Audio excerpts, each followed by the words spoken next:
৮০ বছর বয়সী খালেদা জিয়া দীর্ঘদিন ধরেই হৃদরোগ, ডায়াবেটিস, আর্থ্রাইটিস, লিভার সিরোসিস, কিডনির জটিলতাসহ নানা শারীরিক জটিলতায় ভুগছেন।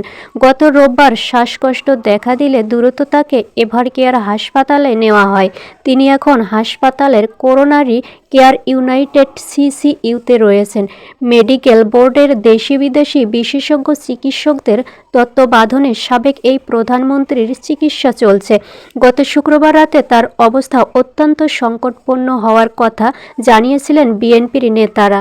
এভারকেয়ার হাসপাতালে সিসিইউতে চিকিৎসাধীন সাবেক প্রধানমন্ত্রী ও বিএনপির চেয়ারপারসন বেগম খালেদা জিয়া ৩ দিন পর গতকাল শনিবার সকালে পাশে থাকা তার ছোট ছেলের প্রয়াত আরাফাত রহমান কোকোকের স্ত্রী শামিলা রহমানের সঙ্গে অল্প কথা বলেছেন বলে চিকিৎসক এবং তার পরিবারের ঘনিষ্ঠ সূত্র থেকে জানা গেছে। তবে তার চিকিৎসকরা জানিয়েছেন গত ৩ দিনের তুলনায় তার অবস্থায় সামান্য উন্নতি দেখা গেলেও সামগ্রিক সংকট এখনও কাটেনি।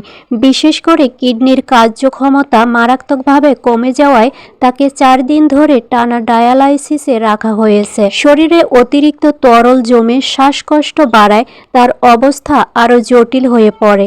সচেতন থাকলেও তিনি সাড়া দিচ্ছেন না বলে জানিয়েছেন চিকিৎসকরা।